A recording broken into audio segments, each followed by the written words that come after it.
it's going out of Butte. It's being sold off at a fast pace, and it just doesn't exist anymore. And it needs to be preserved. And God willing, a lot of it wind up the mining museum years ago, and I can remember working up there with my brother when I was a kid, when Tommy Williams, brother Dale Williams, was up there in his first years, and we helped put in a street up there in Hell Roaring Gauze, putting the bricks in. And now Tommy Williams, Dale's brother, has an antique shop, Antiques on Broadway. And sadly as it is, a lot of the stuff's just being taken out of town. It just doesn't exist anymore. And you can look all around you, and even, as young as I am, I'm 43 years old, but I'm still young. It just doesn't exist anymore. You can remember stuff that was on the corners or stuff that was around, and it's just gone. For instance, this part of the old smokestack from the smelter used to be right down the street, just a few blocks away from here. And it doesn't even exist anymore. It's gone and tore down. And the old Wheeler and Goldberg estate here in Butte doesn't exist anymore. And sadly enough, even the Columbia Gardens should not have ever been dug in under or tore down, because I remember reading in one of Clark's original wills that my stepmother showed me at the Copper King Mansion that there was a clause in there that this was a gift to the people of the city of Butte. It was not meant to be dug under or dug up. Clark built it for a gift to the city of the people of Butte. Somehow, some way, the Anaconda Company found a clause or a way to dig around or altered the will, or there was another will made up afterwards, whatever, and they tore it apart. And sadly as it is,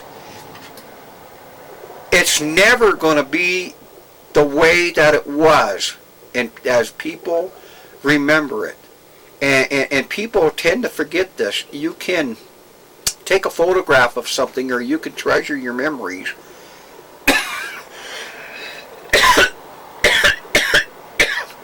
You can remember it in your mind, but it's never going to be the same if it's just not around anymore. And what I'm trying to do here in my home is I'm trying to basically make it look like a log cabin, because I like the rustic style. And I save a little bit of everything. I have signs of the Titanic and porcelain signs and just memorabilia of just about everything here. And when I sit here, and especially when in my older years, and I look around, everything in this house tells me a story. There's a story behind it. And when you get old, you do that. It's called treasuring your memories, or trying to keep things alive.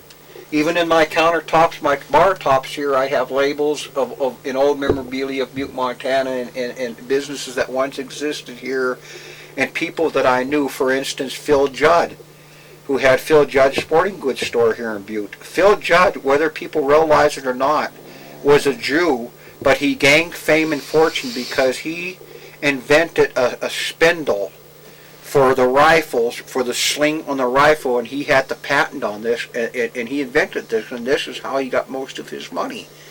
And another man here in Butte, old man Leonard Hoare, who died here just recently, a couple years ago, built some of Evel Knievel's ramps. And in the earlier days, Evel Knievel had a problem with leverage on his ramps. So what Leonard did is he took a semi-flatbed trailer and he built it on hydraulics so that it would lift and lower and balance itself out, so that Evel Knievel can make these jumps. And there's also another gentleman here in Butte that invented the actual hula hoop. The hula hoop was actually invented in Butte, Montana. And this man invented it, but the patent was stolen from him, and he learned years later that to have the right legalities or the right paperwork on the patent so that this could never be done again. And Butte had a lot of rich and famous people that came and went. Kings and queens have been here. Charles Lindbergh was here. Presidents were here. Lizzie Borden was here. Gangsters were here. Morgan White-Earp's brother was here. And Butte has a very colorful and rich history, if only people would seize this and partake of it and dig into it, and they'll find themselves like I am, controlled by it in a sense that you want more. You get more and more and more interested in it. It's like looking down into a hole, seeing something neat at the bottom, and you're going to jump in after it. And think of it as swimming. You're not going to learn how to swim unless you jump in. Anyway, all around us is history. And sadly as it is, it's being taken down, taken away, and it has to be preserved. Because we can try our best, but you're not going to bring back Butte to as it once was. You know, Butte was thought as gritty and filthy and dirty, and there was many things said about it.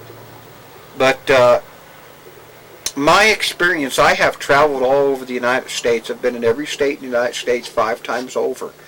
And I have found out with Chicago, New York, Philadelphia, Boston, Massachusetts, all big cities in their own sense are gritty, dirty, and filthy. They have a bad element and a good element.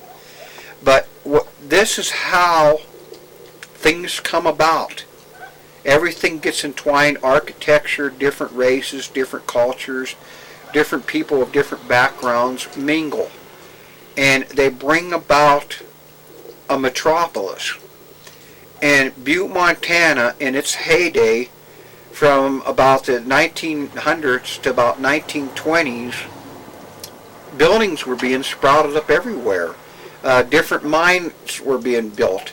And a lot of people don't realize a lot of these gallows frames here, the steel superstructures originally started out metal, or wood rather, and then later built up on and up on and up on and tore down and rebuilt. And Butte has some of the deepest mines in the world. The Mountain Con mine here is believed to be over 5,625 feet deep. And every mine in Butte has its own significance and its own reason for being brung about or even existing. Every mine in Butte had a story. And to go in them all in detail, you would need years and years of research. But Butte at one time was home to over 350, if not 400 mines. Then what happened is it had like an oil well effect.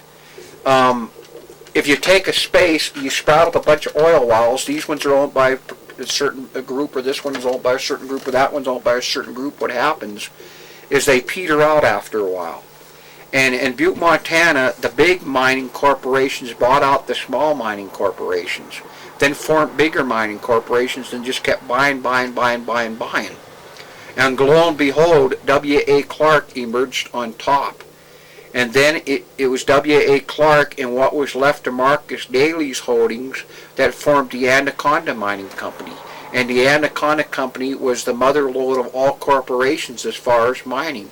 And that it was highly successful and known all over the world, with head offices in New York, Philadelphia, California, and just basically all over.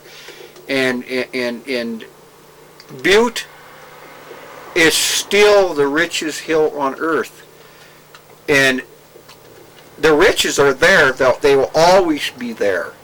But what the problem is the price of mining, and because of the new laws that they have in effect now, and the conservationists and whatever that follows, the cost of mining is not becoming feasible as it once was, because you have to reclaim the land, you have to put up certain bonds, you destroy the land, therefore you have to go in, you got to make it as it once was. And we have learned from our past mistakes. Now we are just learning, because you look around you and look at all the damage.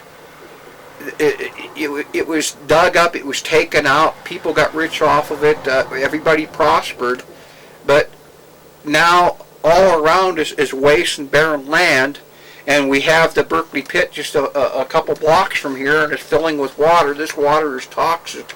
And what is to be done about all this? And this all costs money. And what people are learning is you can make the money, but it takes money to make money, and now you have to put it back. You have to reclaim this and try to make it as it once was. And this is the problem that we're running into now. And my belief and my take on it is that unless there's another Third World War or another real big need for copper or mining, you would never see the Butte mines open as they once were. However, the gold, the silver, the copper, the manganese, the molybdenum, it is all there. Butte is a treasure trove of it and always will be. It's just a matter of finding a cheaper, more feasible and suitable ways and means of digging it up and putting it to use, to where there's a profit made off of it, and not too much damage done, because that was our mistake in the past. Dig everything up and dig it up and dig it up. And I fear that this was the problem during the 1960s and the 70s, when there was a lot of fires around Butte. It was believed that this was to force people off the Butte Hill into moving either out of Butte or downtown so that they could mine under the Butte Hill more. And sadly, as it was, the consequences of this was they took one of the most valuable and precious possessions that the Butte people and the people of Butte had, which was the Columbia Gardens. Because no matter how hard they try, and there's talk of building another Columbia amusement right over the street over here a couple blocks away, but no matter how hard they try, they'll never bring back what once was. Because the architecture, the know-how, and the memories and the treasures that once were aren't there anymore. It just doesn't exist.